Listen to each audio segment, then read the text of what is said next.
우리 하나님 말씀 요한계시록 21장 9절부터 11절까지 말씀입니다. 7 대접을 가지고 마지막 7 재앙을 담은 7 천사 중 하나가 나와서 내게 말하여 이르되 이리 오라, 내가 신부 곧 어린 양의 아내를 내게 보이리라 하고 성령으로 나를 데리고 크고 높은 산으로 올라가 하나님께로부터 하늘에서 내려오는 거룩한 성 예루살렘을 보이니 하나님의 영광이 있어 그 성의 빛이 지극히 귀한 보석 같고 벼곡과 수정같이 맑더라.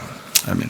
특별히 요한계시록을 이렇게 공부를 하게 되면 요한계시록은 성경의 마무리 단계에 있는 책이잖아요. 그러다 보니까 성경에서 요한계시록을 몰라서는 앞에 있는 내용들을 이해하기가 참 어렵다, 이렇게 볼 수가 있는 것입니다. 성경의 요한계시록에 보면 이런 특징이 있어요. 음녀라는 말이 나오고 신부라는 말이 나오거든요. 같은 여자잖아요. 같은 여자인데 하나는 음녀가 있고 하나는 신부가 있다고요. 마태복음 25장에 보면 열처녀가 나오죠. 열처녀, 달란트, 양과 염소에 대한 비유가 이렇게 나오거든요. 그런 거 보면 이렇게 거기서도 열처녀에서도 미련한 5처녀가 있고 슬기로운 5처녀가 있고 이렇잖아요. 그러니까 이렇게 2개로 나누어진, 그러니까 처녀들이 2개로 나누어져서 하나는 이제 예수님 어린 양 대신 신랑을 만나서 예수님 만나가지고 이제 신부가 되는 거고요. 하나는 못 만나가지고 계속 이제 처녀로 남는 거예요.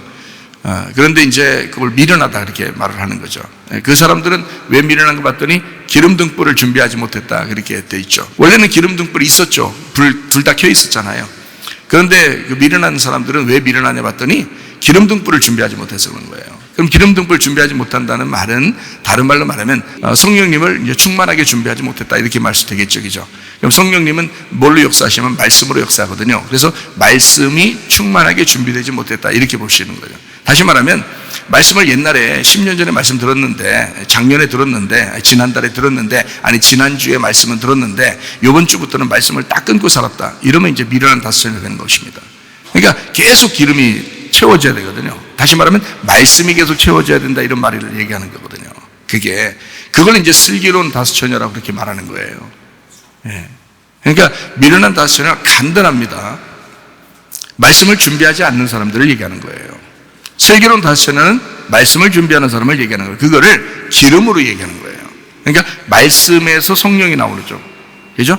성령은 말씀에서 있는 거고요. 그래서 말씀이 성령이고 성령이 말씀이거든요. 그가 하나님이거든요. 그거를 착각한 거예요. 그러니까 성령님이 한번 들어오면 자기는 됐다 이렇게 생각하는 거예요. 그때 말씀을 들은 거지. 그때 말씀을 들었죠. 그래서 성령님이 들어왔다고 생각을 하고 있는 거죠. 그러면 그 말씀이 계속 채워져야지. 그 기름이 계속 채워지고 있어야 되거든요. 근데 안 채운단 말이에요. 옛날에 10년 전에 채웠다고 자기 기름 들어왔다고 해서 그 다음에 안 채우는 거예요. 미련한 5처녀가 되는 거예요. 아주 간단하죠. 그러니까 말씀을 계속해서 내 속에 공급하고 있느냐, 하나님의 성령을 계속 공급하고 있느냐, 하나님의 말씀을 계속 공급하고 있느냐, 그게 중요한 거예요. 그게 슬기로운 5처녀라고요. 그걸 이제 요한계시록에서는 뭐라고 그러냐? 신부라고 그러는 것입니다. 그렇게 말씀을 채우는 자, 성령을 채우는 자를 신부라고 그렇게 말하는 거예요. 그럼 반대로 음녀는 뭐겠어요? 말씀을 채우지 않는 자를 얘기하는 거죠. 그래서 요한계시록 보면 그 13장에 이렇게 666도 나오고 뭐 짐승도 나오고 이러잖아요. 그 짐승에게 힘을 준 게 누구냐면 용이에요, 용. 근데 그 용은 뭐라고 성경에 요한계시록 나오냐면 용은 곧 옛 뱀이요 이렇게 돼 있어요. 용은 옛 뱀이요 그리고 마귀요 사탄이다 이렇게 돼 있거든요. 그러니까 용이 짐승에게 힘을 줬다는 것은 마귀가 힘을 줬다는 얘기고 사탄이 힘을 줬다는 얘기예요. 옛 뱀이 힘을 줬다는 얘기예요. 그럼 옛 뱀을 여러분 창세기 3장을 여러분이 잘 보면 알지만 용이라고 하는 그 옛 뱀이라고 하는 그 마귀라고 하는 사탄이 뭐 했어요? 하와에게 선악과 먹으라고 그랬잖아요. 창세기 3장부터 이미 다 그렇게 되어 있었던 거예요. 그럼 선악과가 뭔데요? 말씀이에요. 선악으로 나누는 말씀을 얘기하는 거예요. 생명나무는요, 생명으로 이루어진 말씀을 얘기하는 거예요.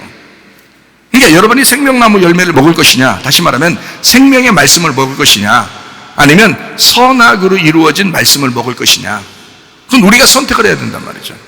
자기가 선택하는 거예요. 그래서 사람들은 다 듣기 좋아하는 말을 좋아하죠. 자기 듣기 좋아하는 거예요. 저게 생명의 말씀인지 선악의 말씀인지를 구분하지 않고 그냥 자기 듣기 좋은 걸 들은다. 그 참 희한한 일들이죠. 그러니까 사람의 습성이 그런 것 같아요. 근데 성경에는 생명나무 열매가 있어요. 생명나무 말씀이 있다고요. 그게 진리의 말씀을 얘기하는 것입니다. 선악으로 나누어진 말씀은 선악으로 나누어졌다 그래요. 그게 나눈다. 그래서 판단하고 심판한다. 비판하거나 판단하지 마라. 그래서 그런 거예요. 그게 율법에서 나오는 것입니다. 그러니까 말씀이 이렇게 나누어져 있다는 거예요. 그러니까 어떤 걸 먹느냐에 따라서 음료가 될 수도 있고 신부가 될 수 있는 거예요. 그러니까 뱀이 말을 하는 거죠. 뱀이 말을 해요. 거기서 보니까 뱀이 용이고 요한계시록 13장에 보면 그게 용이 짐승에게 이제 전달하는 거죠. 그게 말 전달하는 거예요. 말을 전달하는 거예요. 그러니까 말하니까 하와가 그걸 선악과를 먹잖아요. 그러니까 말하는 거라고요. 그게 뭐 용처럼 생겨서 그런 게 아니에요. 그게 뭐 뱀처럼 생겨서 그런 게 아니라고요. 그런 모양이 있어서 그런 게 아니라 그건 말을 얘기하는데 어떤 말을 얘기하냐? 선악과니까 거짓말을 얘기하는 거예요. 거짓말. 생명나무는 어떤 말이겠어요? 진리의 말이죠. 그래서 어린 양은 진리의 말인다. 근데 용은 거짓말을 하고 있다. 그래서 거짓말 살살 친다는 얘기는 세상도 물론 거짓말 많이 치죠. 막 눈 깜짝할 사이에 거짓말하고 그럽니다. 세상 사람들 보면 그죠? 네, 정치인들도 그러고 특별히 정치인들, 경제인들 뭐 거짓말 눈 깜짝하면 거짓말하고 그러죠. 네. 그런 거짓말도 사실은 그가 하고 싶어서 그런 게 아니라 마귀가 들어왔기 때문에 그렇습니다. 그런 거짓말도 거짓말이지만 성경에서 말하는 거짓말은 생명나무가 아닌 말씀을 거짓말이라고 그러는 거예요. 선악의 말씀, 이거를 거짓말이라고 성경에서는 가르쳐주고 있는 거예요. 그러니까 그것은 어린 양 대신 신랑을 대적하는 거죠. 대적하는 사탄이 되는 것이다. 그래서 그건 거짓말, 용, 뱀, 사탄, 마귀, 이 어린 양을 대적하는 것이다. 그래서 용이 바다 짐승에게 힘을 주고 바다 짐승의 힘을 땅 짐승이 받고 그 땅 짐승이 바다 짐승을 위해서 우상을 만들어요. 그래서 그 우상에게 절하지 않는 사람은 누구든지 막 괴롭힙니다. 그리고 그 짐승의 표를 받게 한다. 그게 요한계시록 13장의 핵심이거든요. 그 표가 666이다 이렇게 되어 있고요. 그게 짐승의 이름이라고 그랬어요. 짐승의 이름이니까 보이는 게 아니죠. 자, 우리가 뭐 때문에 천국 가냐면 하나님의 이름 때문에 천국 갑니다. 하나님의 이름 예수 그리스도 어린 양 대신 예수님의 이름 때문에 천국 가거든요. 우리가 그걸 믿은 거예요. 근데 반대로 짐승의 이름을 믿었다. 짐승의 이름을 받아들였다. 그건 세상을 받아들인 거 아니에요. 우리는 교회를 받아들인 거고 이 세상 사람은 세상을 받아들인 거란 말이에요. 근데 교회 다니면서도 세상을 받아들인다고요? 그 당신 속에는 어떤 이름이 들어가 있어요? 어린 양의 이름이 진짜 속에 있습니까? 아니면 짐승의 이름이 들어가 있습니까? 생각해 보시라고요. 어린 양의 이름이 들어가 있으면 천국 가는 거고요. 짐승의 이름이 들어가 있으면 지옥 가는 겁니다. 성경 아주 간단해요. 요한계시록 아주 간단하게 구분해 놓고 있는 거예요. 짐승의 이름, 그게 사람의 숫자다. 그게 666이다 되어 있고 그런 더러운 영을 말하는 것입니다. 더러운 말을 말하는 거예요. 그게 거짓말이죠. 그게 율법이죠. 율법적으로 사는 기독교인들을 얘기하는 거죠. 진리로 살아가겠지, 은혜로 살아가겠지, 언제 율법적으로 살아가겠습니까? 겉에 껍질로 우상을 숭배하면서 우상처럼 그렇게 살아가는 거예요. 껍질로 살아가는 사람들을 얘기하는 거예요. 그러니까 허우대만 기독교인이라 이 말이에요. 그걸 뭐라고 성경에서 요한계시록에 말하냐면 음녀다. 그걸 음녀라고 얘기하는 거예요. 허우대만 기독교인인 사람들, 그거 앞으로 하나님께서 심판하실 것입니다. 그거 심판하려고 종말이 오는 거예요. 그리고 여러분이 죽는 것입니다. 여러분 죽는 이유가 뭔지 알아요? 하나님이 그거 심판하려고 그러는 거예요. 허우대만 기독교인인 사람들을 그 껍질 벗기려고요. 우상 숭배하는 자들입니다. 그게 짐승의 이름, 사람의 숫자 666으로 따라가는 자들. 간단하죠? 요한계시록 아주 요약이 간단하죠. 요한계시록 17장에 보면 그 17장은 음녀, 짐승이 얼마나 둘이 연합이 돼서 하나가 되는지, 그 거짓말이 이 세상 율법적인 거짓말을 따르는 교회, 이거를 뭐라고 그러냐? 음녀라고 그러는 것입니다. 큰 음녀가 나오고 음녀들이 나와요. 그거를 요한계시록 17장에는 큰 바벨론이라 이렇게 되어 있습니다. 왜 그러냐면 바벨론이 뭐 하는 집단이에요? 성경에서 구약 성경에도 바벨론 그러면 어떻게 해요?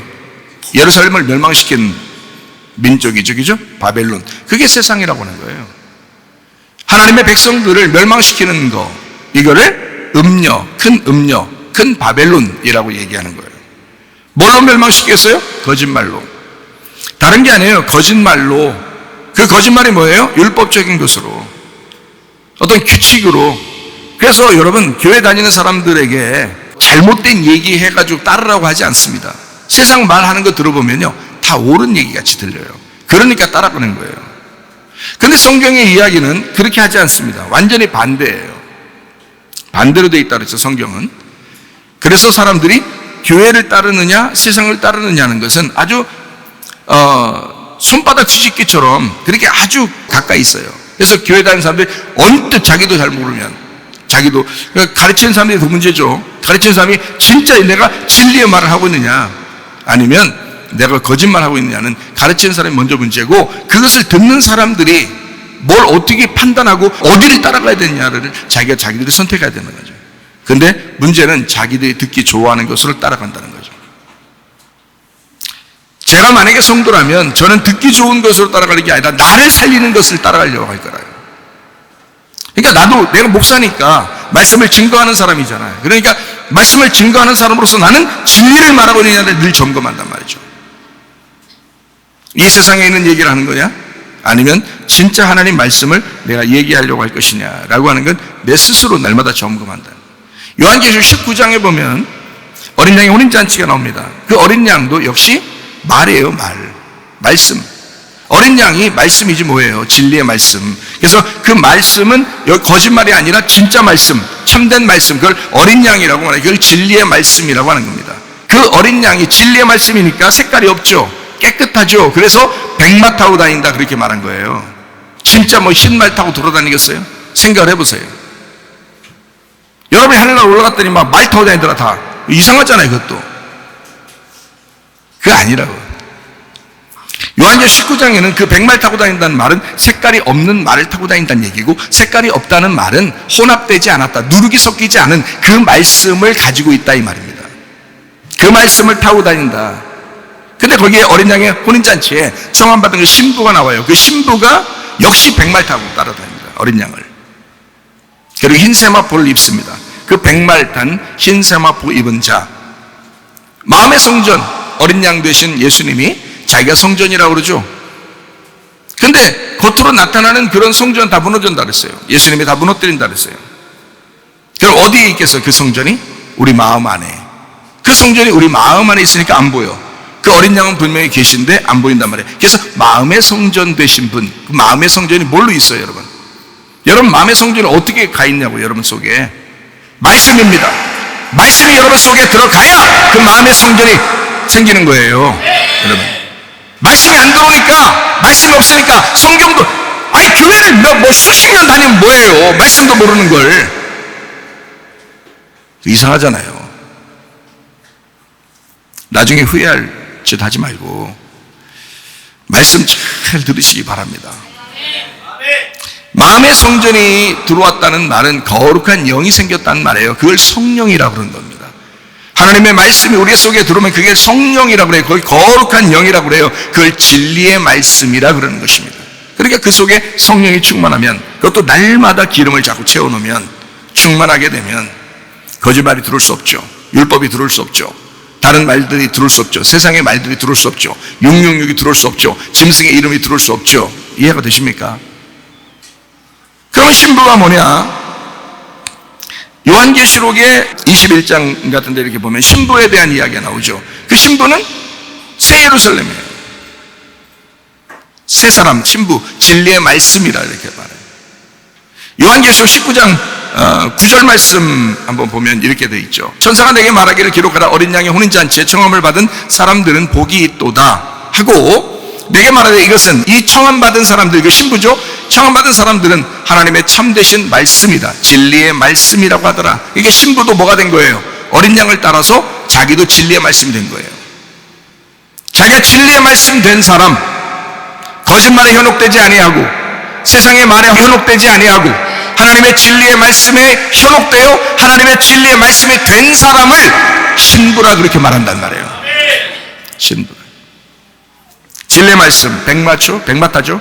그리고 흰세마포를 있습니다. 똑같습니다. 그 성령의 교회를 말하는 거예요. 그 신부라고 그래요. 그 진리의 교회라고 그러고요. 그걸 새 예루살렘이라고 말하는 것입니다. 그 요한계시록 21장에 나오는 새 예루살렘이에요. 그 신부라 그렇게 말하는 거예요. 진짜 뭐 어떤 건물 줘주는 게 아니에요. 내가 새 예루살렘이 돼야 된다. 우리 교회가 새 예루살렘이 돼야 된다는 거예요. 그럼 새 예루살렘 뭐라고요? 진리의 말씀을 아는 사람들, 진리의 말씀이 된 사람들, 그런 사람들을 신부, 새 예루살렘 성이라고 말하는 것이죠. 저는 그래서 목사로 부름받고 제가 다시 주님 앞에 부름받고 나서 저는 끊임없이 뭘 하려고 그러냐, 진리의 말씀이 뭐냐, 진리의 말씀을 가르쳐 주려고 하는 거예요. 진리의 말씀을 내가 알아야 되고 진리의 말씀을 내가 가르쳐 줘야 된다. 그러려면 내가 목사해야 되는 거고, 그거 못하겠으면 나 목사 그만둬야 되는 거예요. 그게 진실한 거죠. 그게 진실한 거죠. 내가 그 진리의 말씀이 뭔지도 모르는데 내가 목사하면 그 거짓 선지자 아닙니까? 그러니까 진리의 말씀을 증거하기 위하여 내가 진리의 말씀이 먼저 돼야 되고, 그게 무슨 말씀인지를 내가 먼저 알아야 된다. 하나님이 저를 부르셔서 그렇게 주셨어요. 저는 그 말씀을 여러분에게 증거하는 것입니다. 요한계시록 21장 1절 2절 말씀. 또 내가 새 하늘과 새 땅을 보니 처음 하늘과 처음 땅이 없어졌고 바다도 다시 있지 않더라. 또 내가 범에 거룩한 성 새 예루살렘이 하나님께로부터 하늘에서 내려오니 그 준비한 것이 신부가 남편을 위하여 단장한 것 같더라. 새 예루살렘 성, 그게 신부다. 이렇게 요한계시록 21장 1절 2절에 나와 있습니다. 그랬더니 새 신랑을 만난 새로운 예루살렘이 되려면 그 새 신부는 어떻게 되느냐? 처음 하늘과 처음 땅이 없어져야 된대요. 처음 하늘과 처음 땅을 벗어버리고 새 하늘과 새 땅을 입는 사람, 그게 신부래요. 껍질이라는 음녀를 벗어내는 사람, 껍질적으로 우상을 숭배하고 자기도 모르게 껍질적으로 기독교인인 것처럼 살아가는 그런 음녀들, 그 음녀를 벗어버리고 알곡 신부가 되셔야 합니다. 바벨론을 무너뜨리고 새 예루살렘이 되어야 된다. 그래서 새 예루살렘을 신부라 그러잖아요. 새 예루살렘 됐다, 그 말은 바벨론이 꺾였다 이 말이야. 바벨론이 무너졌다 이 말이야. 그리고 새 예루살렘을 건축해야 된다, 이런 말이잖아요. 새 예루살렘이 건축된 사람, 그 사람을 신부라 그러는 겁니다. 하나님으로 가는 건 아주 간단해요. 신부 되면 됩니다. 새 예루살렘 되면 됩니다. 다시 말하면 새롭게 돼야 된다, 그 말입니다. 여러분이 새롭게 되지 않는데도 자기는 신부야. 뭘 신부예요? 음녀죠. 새롭게 되지 어떻게 새롭게 되지 않습니까? 말씀을 그렇게 많이 듣는데도. 생각해 보세요. 말씀을 그렇게 많이 들으면 새로운 사람이 됐어야죠. 누가 봐도 이 사람 새롭게 됐어. 우리 집사람이 저를 5년을 확인했다 했잖아요. 5년 확인하고 난 다음에 이 목사님은 진짜다, 진짜 변화받았구나, 진짜 거듭났구나, 진짜 그리스도의 사람이 됐구나, 이거를 5년 나를 쳐다보고 인정했다잖아요. 제가 그렇게 얘기했잖아요. 우리 집사람한테 물어보세요. 진짜 그런가 안 그런가. 그래서 계속 그 이후에도 저는 날마다 저를 깎아내요. 저를 깎아내고 껍질을 벗어내고 계속 날마다 죽는 거죠. 허울 좋은 것을 자꾸 벗어내는 거란 말이에요. 껍질을 벗는 거. 요한계시록 21장 9절부터 11절까지의 말씀을 보면 새 예루살렘 성은 보석과 같다. 신부된 어린 양의 아내가 어떻게 됐냐 봤더니 보석과 같이 막 됐다는. 보석이 어떻게 해서 보석돼요? 깎여지면 보석되는 거예요. 깎여지면. 돌멩인데 깎아서 보석을 만드는 거예요. 아름답게. 귀한 보석일수록 더 많이 깎여진 것입니다. 여러분이 고통스럽고 힘들고 환난 있고 고통받고 시험당하고 이런 일이 왜 생기겠어요? 여러분 깎으려고 하는 거예요. 어려움과 고통과 실망과 슬픔과 괴로움이 왜 생기겠어요? 여러분 깎으려고 하는 것입니다. 더 귀한 보석 만들려고. 주님의 목적이 그런 거란 말이에요. 나는 인생이 왜 이래 힘들어 죽겠네. 힘들어 죽겠는 게 아니라 죽어야 돼. 그냥 죽겠네 정도는 안 돼. 죽어야 돼. 그래서 바울사도도 그러죠. 나는 날마다 죽노라. 바울사도는 날마다 내가 죽노라 그러잖아요. 고린도전서 15장 31절에 말하고 있습니다. 형제들아, 내가 그리스도 예수 우리 주 안에서 가진 바 너희에 대한 나의 자랑을 두고 단언하노니 나는 날마다 죽노라. 이게 뭐 예수 안 믿어서 이렇게 죽는다겠어요? 여러분, 예수 믿기 때문에 죽는다는 말이 나오는 거예요. 예수 믿기 때문에, 자기가 진짜 믿었기 때문에, 자기가 진짜 믿었으니까 날마다 죽겠다는 거예요. 날마다. 근데 여러분, 왜 날마다 살으려고 그래? 이상하잖아요. 예수 믿는 거예요, 그게? 예수 진짜 믿었다면 날마다 죽는다니까요. 아니, 날마다 자신을 점검하고, 날마다 회개하고, 날마다 자기를 깎아나가는 거잖아요. 그게 예수 믿는 사람이잖아요. 근데 왜 자기가 왜 살아? 왜 자존심이 살아? 왜 교만이 살아? 왜 욕심이 살아? 왜 승질내는 게 살아? 아직도 안 되잖아요. 그거는 진짜 그리스도인이 아니란 말이에요. 그러면서도 자기는 교회 다니니까, 예수님 한 10년 전에 믿었으니까 자기는 예수 믿는 사람이라는 거예요. 음녀잖아요. 신부가 아니라 음녀잖아요. 아직도 성경이 뭐라고 요한계시록에 가르쳐주고 있느냐? 음녀를 벗어버리고 신부하자라는 거 아니야. 바빌론을 이끌어버리고 새 예루살렘이 되라는 거 아니에요. 그래야 어린 양의 신부가 되고 그 사람이 천국이다. 그게 진리의 말씀이다라고 말하는 거 아니에요. 왜 못 바꿔요? 왜 스스로 왜 그렇게 변화시키지 못하냐고요. 예수 그리스도가 들어왔다면서. 예수 그리스도가 안 들어왔으니까 그런 거 아닌가 혹시? 그래서 점검이 필요하다는 거예요. 하나님의 말씀을 듣는 것은 자기를 점검하라고, 거울을 쳐다보라고, 자기를 지켜보라고 그러는 거지. 어떤 말씀이 증거되면 더 다른 사람을 생각하고, 저 말씀은 저 사람이 들어야 될 텐데, 그런 거 아니에요. 네가 들어야 돼. 다 네가 들어야 되는 말씀이라고. 그 너에게 거울이란 말이에요. 그 말씀이. 그걸 알아야지. 왜 다른 사람 자꾸 자는 거 깨우고 그 들으라고 그러고 그러냐고. 여기서 보니까 자는 사람 깨우는 사람이 딱 한 2명 정도 나오네. 그래서 내가 여기서 보이니까 알아요. 그 사람들이 자기 멋쩍으니까 지금 웃는 거야.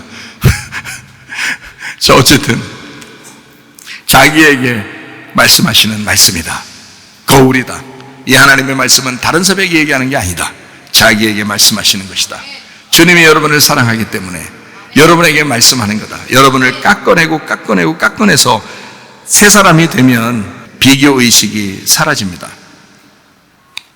새 사람이 되면 자기가 하나님의 사람이잖아요. 이제 하나님의 신부가 됐잖아요. 그러니까 자기가 유일하고 독특한 주님의 신부가 됐으니까 비교를 안 한다고. 그래서 이 세상 유행 안 따라간다고. 세상 유행 따라가려고 하는 사람들 있잖아요. 아직도 머리가 비어서 그렇다 그랬죠. 뭐가 채워진 게 없어요. 그리스도가 속에 채워지질 않았어요. 껍질을 벗기고 알맹이로 나타나기 위해서 계속 깎여져 나가야 돼요. 날마다 죽노라. 그게 바울이 그렇게 고백하잖아요.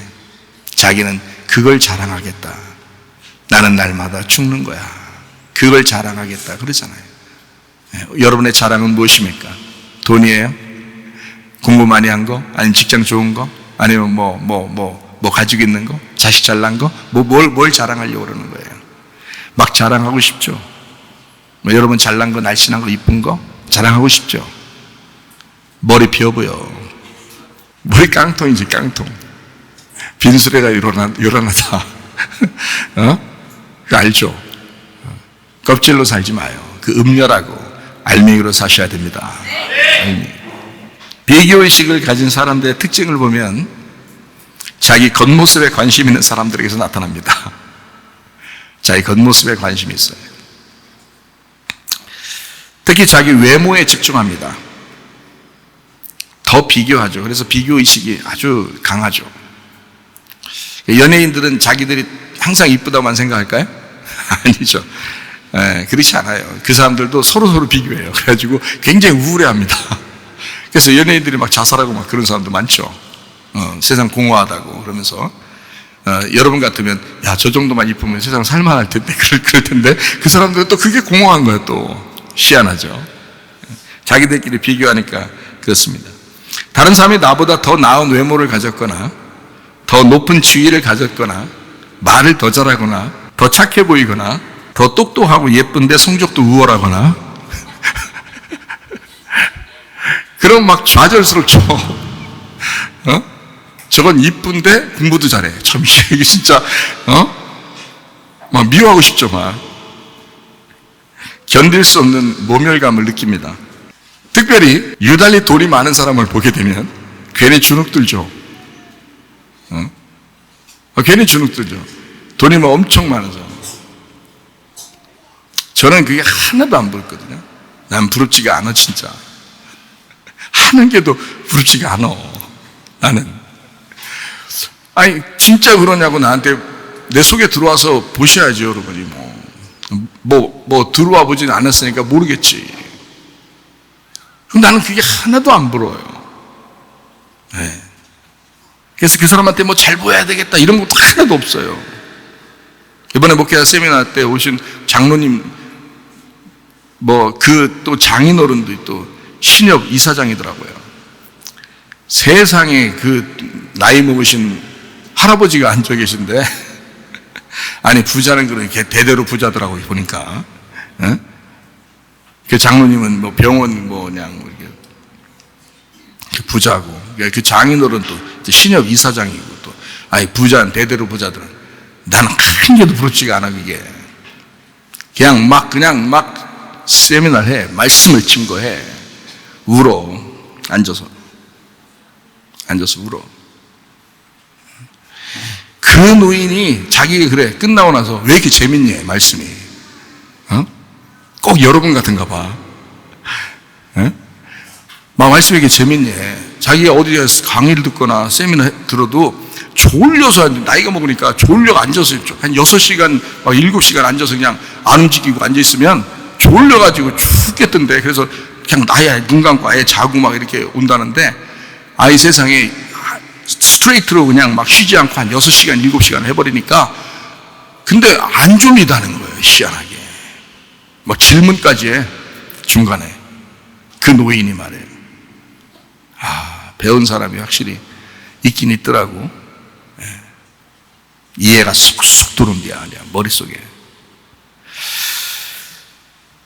부자들 보면 어떤 목사님이 아마 그런 분들 그런 장로님들 보면 아마 꼬시고 싶을 거야. 꼬시고 싶을 거야 아마. 근데 저는 당신네 교회에서 잘해요. 당신네 교회에서 잘하라고. 나 쳐다보지 말고. 그 교회 목사님도 앉아있으니까 애정결핍에 자아가 건강하지 못한 사람들이 비교의식을 합니다. 비교의식을 가졌습니다. 애정결핍을 갖고 자아가 건강하지 못한 사람들의 결과물이에요 그게. 그래서 비교하는 거예요. 자기보다 더 잘난 사람이 있으면 좀 마음이 속상한 거예요. 자기가 더 잘나야 되는데 이런 생각이 들어서. 사람들한테 칭찬 못 받아서 칭찬받고 싶어서 그런 거예요. 칭찬을 못 받아봐가지고. 그런 사람은 자연스럽게 그런 생각들이 자꾸 들어와요. 그리고 그 생각들이 자기를 지배한다고요. 못 벗어나. 예수 만나야 돼. 예수 만나면 벗어져. 예수 만나면. 그러니까 말씀 앞에 그가 벗어질 수 있는 거예요. 정말 더러운 생각이라고 그러죠. 그런 걸. 정말 더러운 생각이에요. 비교하고 막 괴로워하고 우울하고 슬퍼하고 더러운 생각들이라는 거예요. 근데 그게 잘 고쳐지질 않아요. 자기의 자아가 병들어 있기 때문입니다. 그래서 잘 안 고쳐져요. 여러분 자신을 스스로 사랑하는 사람이 병이 잘 안 걸려요. 자기 스스로 자기를 사랑하는 사람이.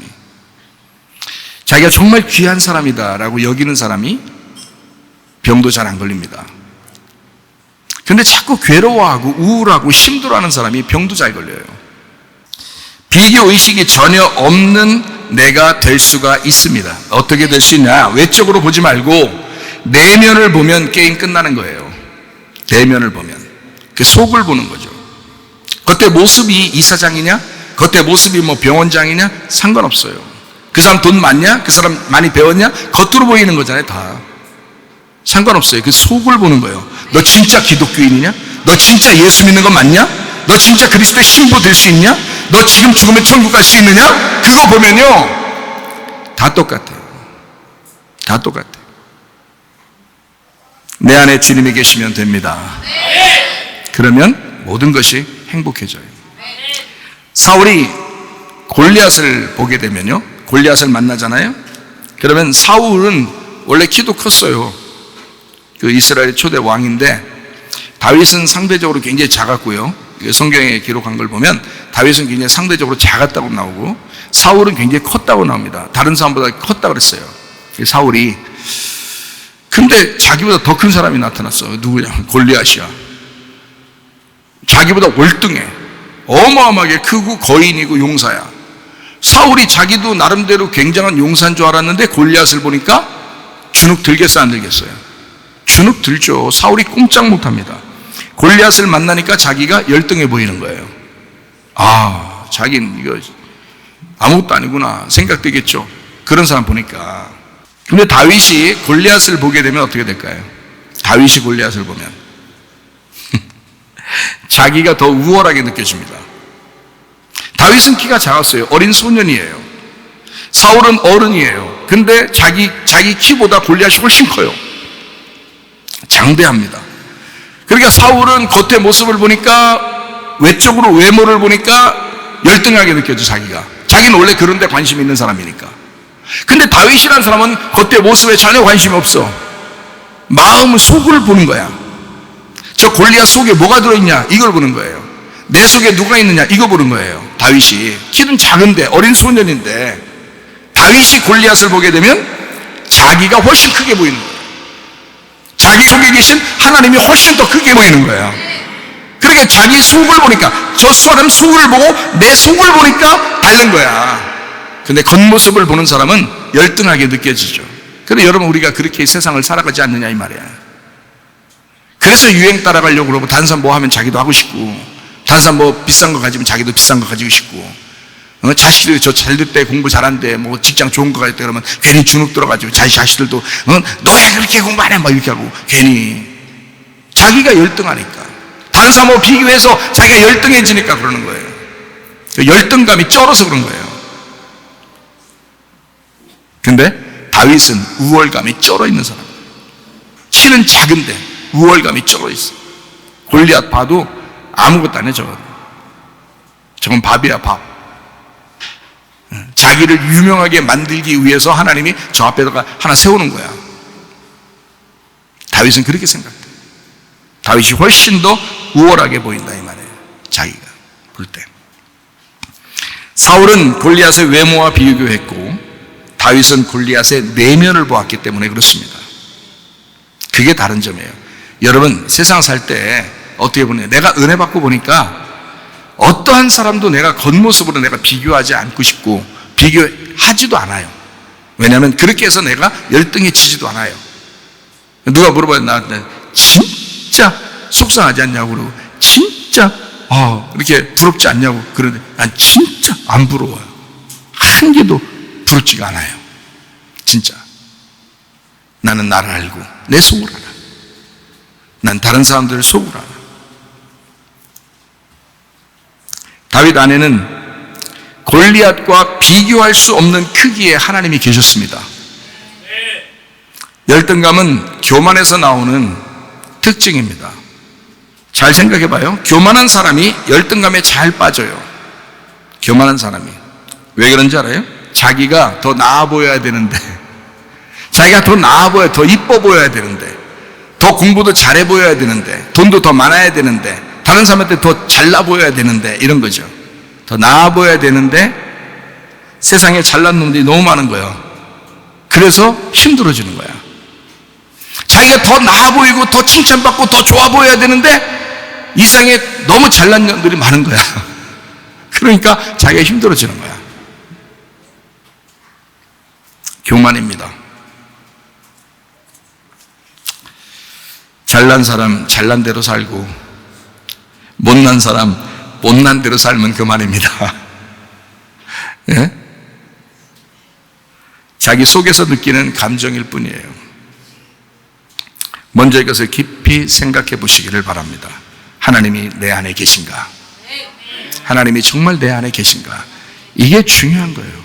여러분, 자꾸 겉의 모습을 보면서 살아가니까 주눅 드는 거예요. 이 세상을 대하여. 다윗은 골리앗을 만났을 때 조롱도 함께 받았습니다. 다윗이라는 사람이요. 골리앗이면 얼마나 다윗을 쬐끄만 놈이 막 덤비고 그러니까, 그러니까 막 하찮게 여기고 우습게 알고 막 조롱하고 그러잖아요. 그러니까 다윗의 자존심에 있어서는 굉장히 그 조롱받을 때 기분 나쁘겠죠.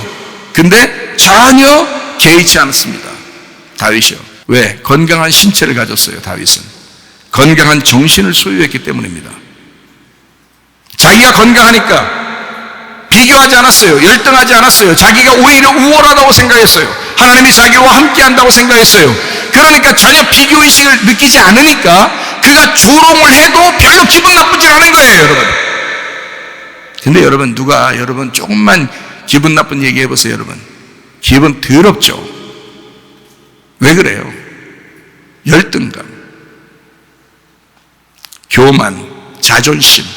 그래서 대부분 뭐라 그래요? 자존심이 상했다. 그놈의 자존심은 누구한테 주라고요? 걔한테나 주라고요. 여러분은 자존감으로 사셔야지.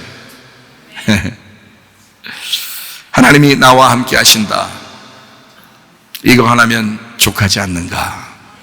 다윗은 그렇게 살았다, 이 말이에요. 다윗은. 사무엘상 16장 11절부터 13절까지 말씀입니다. 또 사무엘이 이새에게 이르되 내 아들이 다 여기 있느냐? 이새가 이르되 아직 막내가 남았는데 그는 양을 지키나이다. 사무엘이 이새에게 이르되 사람을 보내어 그를 데려오라. 그가 여기 오기까지는 우리가 식사 자리에 앉지 아니하겠노라.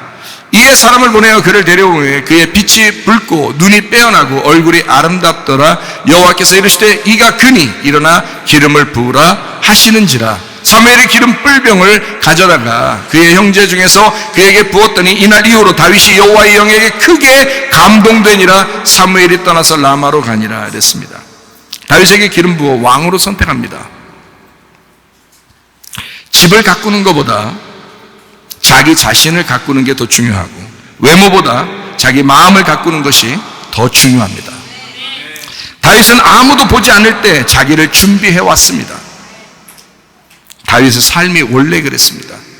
사무엘상 17장 34절부터 36절까지 말씀입니다. 다윗이 사울에게 말하되 주의 종이 아버지의 양을 지킬 때에 사자나 곰이 와서 양떼에서 새끼를 물어가면 내가 따라가서 그것을 치고 그 입에서 새끼를 건져내었고 그것이 일어나 나를 해하고자 하면 내가 그 수염을 잡고 그것을 쳐 죽였나이다. 주의 종이 사자와 곰도 쳤은즉 살아계시는 하나님의 군대를 모욕한 이 할례받지 않은 블레셋 사람이리이까 그가 그 짐승의 하나와 같이 되리이다. 놀랍잖아요. 다윗은 준비했습니다. 그가 내가 어느 날 골리앗과 싸워야지 하고서 준비한 게 아니에요. 원래 삶이 그랬단 말이에요. 원래 삶이 자기 양을 지키기 위해서 자기는 목숨 걸고 짐승들과 싸웠어요. 이해가 되십니까? 양 한 마리 그냥 주면 자기는 사는데 목숨을 걸어야 되잖아. 양 하나 구하려면 목숨 걸고 그 짐승들하고 사자하고 곰 이런 거, 그 어린 소년이 말이에요, 자기보다 훨씬 더 큰 짐승들과 싸운다는 게 쉬운 일이 아니죠. 근데 원래 삶이 그랬어요.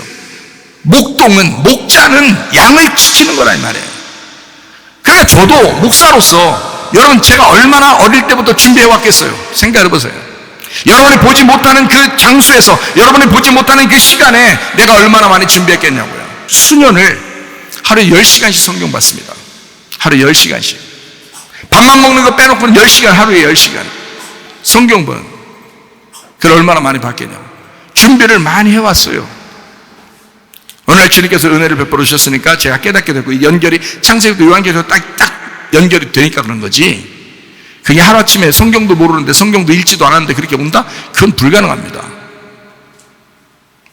준비를 해온 거예요. 나는 주의 종이 돼야 되고, 나는 주의 양들을 잘 돌봐줘야 되는, 먹여줘야 되는 목사가 돼야 되는데 라고 늘 준비해 왔었거든요. 그렇게 살아왔거든요. 다윗이 그랬습니다. 다윗의 삶이 원래 그랬어요. 자기 양 한 마리 지키기 위해서 자기 목숨 걸고 싸운 겁니다.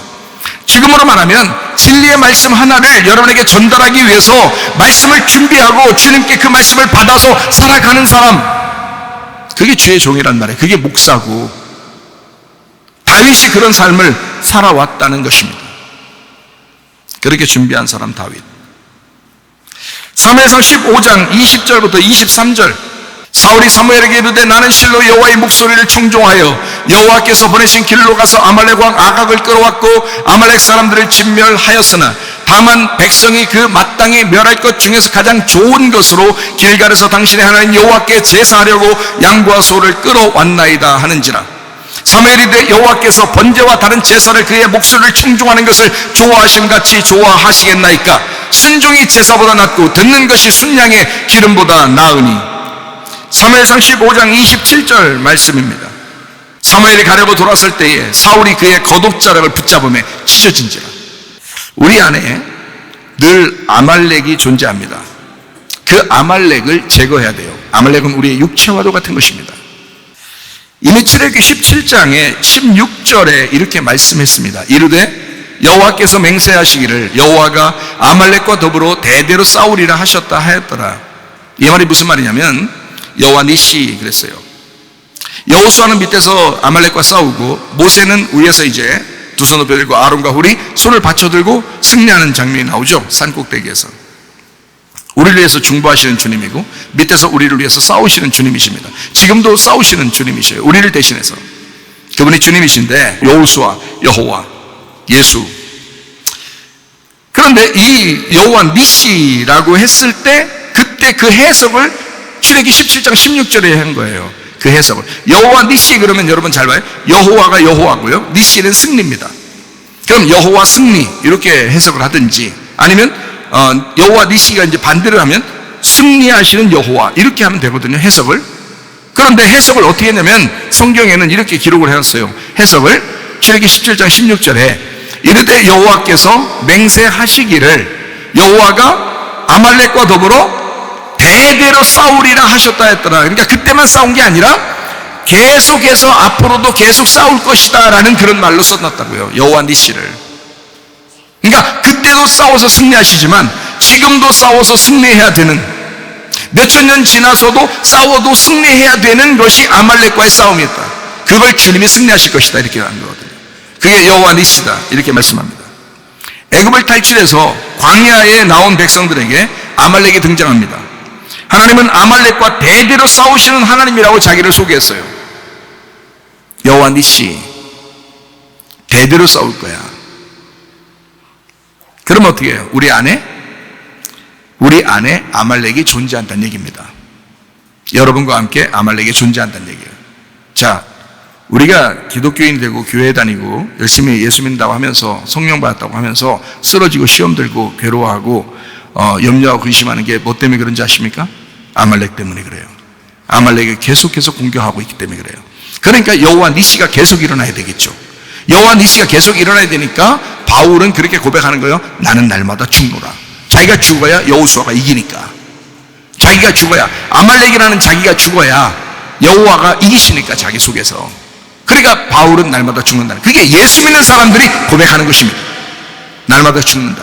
내가 한 번 죽지 두 번 죽어 하면서 한 번 죽었으면 됐지. 내가 예수 믿었으면 됐지. 내가 한 번 엄청나게 하루 종일 회개했어. 그러니까 됐지. 그거 아니죠. 진짜 네 속에 진짜 회개였다면, 그게 진짜 회개였다면 오늘도 회개해야 되고 오늘도 죽으셔야 된다 이거예요. 오늘도 말씀으로 여러분이 말씀을 공급받아야 되고 기름을 계속 오늘도 채우셔야 된다 그 말입니다. 그게 진짜 예수 믿는 사람이에요. 그거 아닌 사람은요 가짜야. 그 음녀라고. 그게 그러니까 우리 교회 와서 진짜 신부 돼야 천국 가는 거예요 여러분. 진짜 신부 돼야. 음녀로 계속 앉아있으면 뭐 할게요? 수십 년 일요일마다 교회 와서 예배 드리면서 수십 년 음녀로 살면 뭐 할게요? 이게 성경에 분명히 요한계시록에 갈라놓는데 음녀와 신부를 정확하게 갈라놔요. 당신 속에 어떤 말이 들어가 있느냐, 어떤 말을 듣고 싶어 하느냐, 어떤 말을 하고 있느냐. 진리의 말씀이어야 합니다 여러분 속에. 세상적인 욕심을 추구하는 육체를 아말렉이라 그렇게 말해요. 그래서 세상적인 욕심을 추구하는 사람들 있잖아요. 그게 교회 다니는 사람들 많죠. 그게 아말렉이 쳐들어온다고요. 그게 여러분, 그게 탐욕이라고 그러는 거예요. 그래서 그 탐심은 우상숭배라. 골로새서 3장 5절 말씀. 그러므로 땅에 있는 지체를 죽여라. 곧 음란과 부정과 사욕과 악한 정욕과 탐심이니 탐심은 우상 숭배니라 그러잖아요. 탐심은 우상 숭배니라. 우상 숭배는 선악과이고 선악과를 먹게 한 뱀은 인류 최초의 원수고 최대의 적이 되는 것입니다. 그러니까 그게 들어온 거예요. 선악과가 들어온 거예요. 탐심이 들어온 거야. 우상숭배가 들어온 거예요. 자기는 우상숭배하는지도 모르고 탐심 가지고 예배 드린다고요. 하나님이 그 마음을 모르시겠냐고. 당신의 마음에서 탐심이 사라졌을 때 그 예배가 올바른 예배가 되는 것이라고요. 그런 색깔이 벗겨졌을 때 그때 진리의 예배가 되는 것이라고요. 이게 진짜 이렇게 말해도 안 듣는 사람들은 안 들어요. 왜 안 듣냐? 귀를 닫고 싶은 거예요. 자기는 탐심을 닫고 싶은 거예요. 그래서 귀를 닫고 싶은 거예요. 성령의 귀가 없는 거예요. 마귀의 귀가 자꾸 살아있는 거예요. 그러니까 이런 말이 안 들려도 그냥 싹 다 없애버리고 싶은 거예요. 근데 성령의 교회들에게 하시는 말씀을 귀 있는 자가 들으면 이런 말씀이 들어옵니다. 야, 진리 말씀을 내가 들어야 되겠구나. 그 진리 말씀을 내가 신부가 돼야 되겠구나. 탐심이 사라져야 되겠구나. 아말렉과 싸워서 내가 승리해야 되겠구나. 여호와 니시가 내 속에 이루어져야 되겠구나. 그게 우리의 속에 있어야 된단 말이에요. 모두 사울의 생각에서 나온 것들입니다. 사람은 모두 자기의 생각에서 먼저 죄를 짓습니다. 마태복음 5장 27절 28절 말씀, 또 간음하지 마라 하였다는 것을 너희가 들었으나 나는 너희에게 이르노니 음욕을 품고 여자를 보는 자마다 마음에 이미 간음하였느니라. 하나님은 마음을 보신다는 거예요. 여러분은 하나님에 대하여, 하나님은 우리의 신랑이라고 그러는데 신랑 말고 다른 거 더 좋아하는 거 있습니까? 그 간음하는 사람이에요. 그걸 음녀라 그러는 것입니다. 하나님보다 더 좋아하는 게 있다면 그게 여러분의 돈이고 여러분의 자식이고 여러분의 남편이고 여러분의 아내고 여러분의 가진 환경이고 여러분의 지위, 명예면, 하나님보다 더 좋아하는 게 있다면 그걸 간음이라고 그런다고요. 그걸 음녀라고 그런다고요. 성경에서는. 깨달으시기를 바랍니다. 사울은 자기 육체인 아말렉의 중요한 부분을 살려두었다고 나와 있습니다. 아각 왕 같은 종자들, 사울이 살려놨던 그 아말렉의 중요한 부분들, 그 좋은 것들, 아각 왕 같은 그 종자들, 그게 육체입니다. 그게 육체. 갈라디아서 5장 19절부터 21절까지 말씀입니다. 육체의 일은 분명하니 곧 음행과 더러운 것과 호색과 우상 숭배와 주술과 원수 맺는 것과 분쟁과 시기와 분냄과 당 짓는 것과 분열함과 이단과 투기와 술 취함과 방탕함과 또 그와 같은 것들이라. 전에 너희에게 경계한 것 같이 경계하노니 이런 일을 하는 자들은 하나님의 나라를 유업으로 받지 못할 것이요. 다 뭐의 문제예요? 육체의 문제예요. 그 육체가 뭐라고요? 아말렉이라고요. 근데 사울은 그거를 살려놨다고요. 그 아각 왕의 후손이 누구냐면 하만입니다. 에스더서에 나오는 하만, 그 아각 왕의 후손. 아각 왕을 그 아각 왕은 죽였지만 그 밑에 후손들이 또 살아있었을 거 아니에요. 그 후손들 중에 하나가 하만이라는 사람이에요. 에스더서에 나오는. 그러니까 육체는 안 죽는다는 얘기를 말하는 거야. 육체는 안 죽어. 사탄하고 똑같아서 그 육체와 사탄이 합세해가지고 우리를 넘어뜨리려고 한다고요. 교묘하게 육체로 와서 넘어뜨리기 때문에 그 육체라는 자기하고 그 자기에게 넘어진다고. 그래서 실제로 마귀는 자기야. 그게 그 육체라는 너라고. 그게 마귀라고. 마귀하고 육체는 같이 일한단 말이에요. 우리 안에서 살아있지 말아야 할 종자들이 아직도 살아있습니다. 근데 사무엘은 좀 달랐어요. 사무엘은 아말렉이라고 하는 것을 굉장히 싫어했습니다. 사무엘상 15장 33절, 사무엘이들의 네 칼이 여인들에게 자식이 없게 한 것 같이 여인 중 네 어미에게 자식이 없으리라 하고 그가 길갈에서 여호와 앞에서 아각을 찍어 쪼개니라. 단칼에 아각 왕을 토막 살인해 버렸습니다. 사울과 사무엘의 태도가 우리 안에 여전히 존재합니다. 잘 생각하세요. 사울이 되어 살 것인가? 아니면 사무엘이 되어 살 것인가? 우리 안에 사울도 있고 사무엘도 있단 말이에요. 사무엘이 승리하면 사울은 패배하는 거고요. 사울이 승리하면 사무엘이 패배하는 것입니다. 사무엘의 제자 다윗이 있죠. 사무엘의 제자 다윗은 아말렉만 보면 모두 죽여버립니다. 성경을 여러분 읽어보세요. 사무엘상하. 아말렉이라는 이름만 나오면 다윗은 다 죽여요. 사울은 아말렉을 살려뒀죠. 그죠? 자기 육체를 살려뒀다고요. 그래서 패배하고 하나님이 그 사람을 버린 거거든요. 그런데 다윗은 그 사실을 알아요. 사무엘한테 배운 거죠. 사울이 왜 패배했는지 아느냐? 사울이 왜 하나님 앞에 버림당했는지 아느냐? 그가 육체 때문이다. 그가 아말렉을 살려둬서 그런 거다. 다윗은 그걸 철저하게 아니까 아말렉을 계속해서 죽여버립니다. 아말렉이 나타나면 어떤 사람이라도 아말렉은 다 죽여요. 다윗은. 성경 읽어보시면 압니다. 다윗은 순종의 사람입니다. 사울은 불순종의 사람이 되었습니다. 사무엘상 15장 22절 23절. 사무엘이 이르되 여호와께서 번제와 다른 제사를 그의 목소리를 청종하는 것을 좋아하신 같이 좋아하시겠나이까? 순종이 제사보다 낫고 듣는 것이 순양의 기름보다 나으니 이는 거역하는 것은 점치는 죄와 같고 완고한 것은 사신 우상에게 절하는 죄와 같음이라. 왕이 여호와의 말씀을 버렸으므로 여호와께서도 왕을 버려 왕이 되지 못하게 하셨나이다. 예, 그게 자기에게 우상이 된 거예요. 그게 사울이 불순종의 사람이 되었을 때는 사무엘의 옷을 붙들고 늘어져도 하나님이 버리십니다. 불순종의 사람이 되었을 때는. 그래서 여러분에게 제가 말씀을 드려요. 여러분 사랑하니까, 제가 여러분 사랑하니까 말씀을 드리는 거예요. 무슨 말씀을 드리냐? 말씀을 들을 때는 순종하는 태도를 갖고 들으셔야 합니다. 순종하려는 의도를 가지고. 그러면 안 잊어버리겠죠, 잘. 그리고 그걸 순종하려고 하겠죠. 용서하라면, 그래, 내가 순종해야 되니까 용서해야 되겠다. 예배 철저하게 성공해야 된다. 그러면 철저하게 성공해야 되겠구나 라고 마음에 간직하셔야 되고, 탐심을 부리지 마라, 욕심 부리지 마라, 그게 너 망하는 길이다. 너 돈 가지고 지옥 갈래?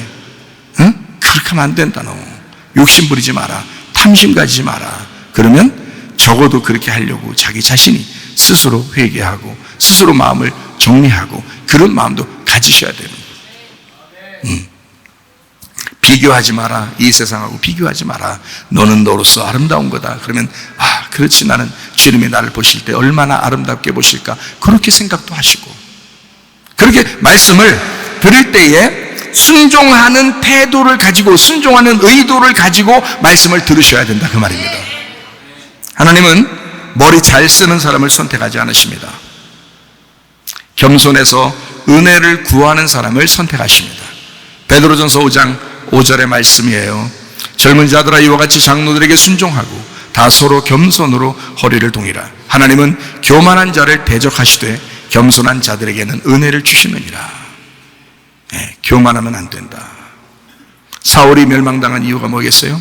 하나님 앞에 사울이 버림당한 게 뭐예요? 교만해서 그런 거예요. 교만해서. 겸손하셔야 돼. 사울이 아무리 예배를 드리려고 했다 할지라도, 잘 생각해봐요. 사무엘상 15장 21절입니다. 다만 백성이 그 마땅히 멸할 것 중에서 가장 좋은 것으로 길갈에 당신의 하나님 여호와께 제사하려고 양과 소를 끌어왔나이다 하는지라. 뭐 하려고 그랬다고요? 왜 남겨놨다고요? 왜 좋은 거 남겨놨다고요? 예배 잘 드리려고요. 예배 드리려고 했다고요. 그런 얘기를 하는 거예요. 예배 드리려고 했습니다. 나 예배 드리려고 했습니다. 좋은 것 가지고 예배 드리려고요. 근데 하나님은 먼저 그 나라와 그의 의를 구하라고 그러십니다. 마태복음 6장 33절의 말씀입니다. 그런즉 너희는 먼저 그의 나라와 그의 의를 구하라. 그리하면 이 모든 것을 너희에게 더하시리라. 먼저 그의 나라와 그의 의를 구하라. 다시 말하면 하나님은 자기 안에 육체 제거를 먼저 원하신단 말입니다. 제거하라 했으면, 아말렉을 제거하라 했으면 먼저 제거하라 이 말이에요. 그거 가지고 예배 드리려고 하지 말고. 하나님이 언제 그것을 못 받아서 안 달라신 분이냐? 너의 것을 못 받아서 안달나시는 분이냐? 하나님은 너의 마음을 보신다. 제거할 걸 먼저 제거하고 와라. 예배가 먼저가 아니라 너 제거하는 게 먼저다. 회개하는 게 먼저라 이거야. 너 죽는 게 먼저야. 너 죽는 게 예배야. 그러니까 바울이 날마다 죽는다 그러는 거예요. 육체를 제거한다는 것은 영을 추구한다는 것을 말하는 것입니다. 영이라는 말씀을 추구한다 이 말이에요. 그게 육체 제거예요. 요한복음 4장 23절 24절의 말씀, 아버지께 참되게 예배하는 자들은 영과 진리로 예배할 때가 오나니 곧 이때라. 아버지께서는 자기에게 이렇게 예배하는 자들을 찾으시느니라. 하나님은 영이시니 예배하는 자가 영과 진리로 예배할지니라. 하나님은 영과 진리의 예배를 찾으신다 그랬어요. 영이라는 말씀이 진리로 벗겨져 내용이 드러나는 예배, 하나님이 임만을 하시겠다 그 말입니다. 그곳에 함께 하겠다. 그러니까 저도 끊임없이 영과 진리 예배를 드리려고 하죠. 그래 하나님이 함께 하시는 거예요. 사울은 육체의 사람이고 다윗은 영의 사람이었습니다.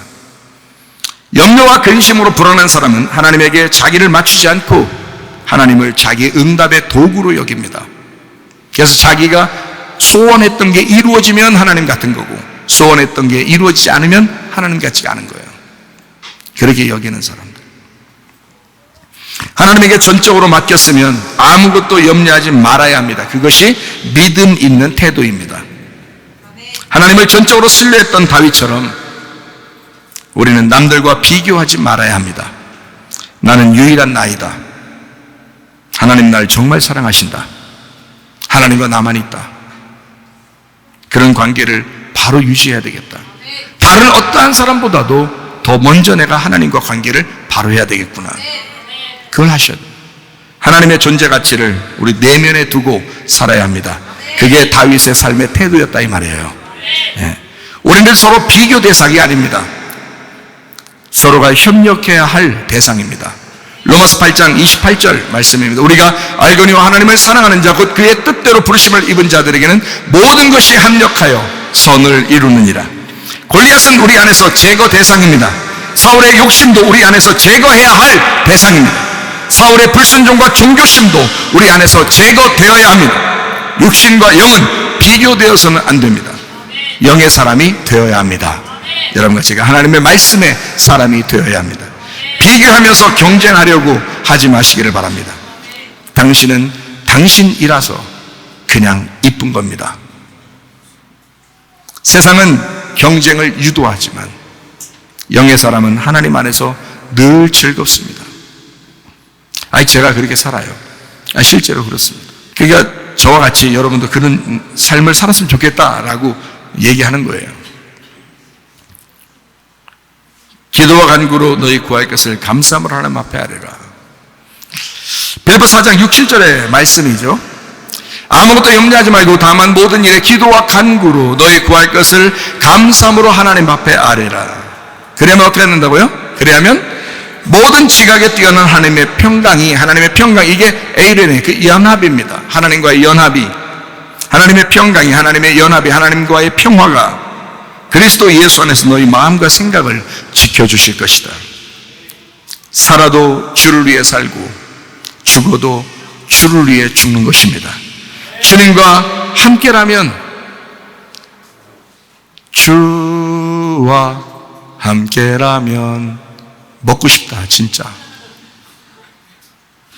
모든 것이 족하지 않는가. 하나도 부럽지가 않아. 남들이 하나도 부럽지가 않아. 주와 함께라면 진짜 먹고 싶다. 주님과 함께라면 모든 것이 만족합니다. 주님 안에서 이렇게 행복하게 살다가 주님 만나시기를 바랍니다. 아멘. 주와 함께라면 가난도 좋아 참된 부요함이 내 맘에 가득하니까 이루는 날 유혹하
주의 손길을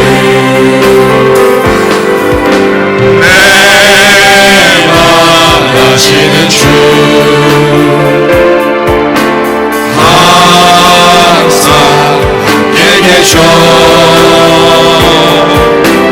영원 내 영혼에 위로와 능력 주시네 가난해도 병이 들어도 시련의 밤 어둡고 깊어도 나는 결코 떠날 수 없어 아름다운 주의 나라를 우리 한번 기도하겠습니다. 우리 하나님 앞에 기도합니다. 하나님, 나도 주님과 함께 있길 원합니다. 다른 사람과 비교하며 살지 않길 원합니다. 하나님, 주님 한 분이면 만족합니다. 주님 뜻대로 살게 하옵소서.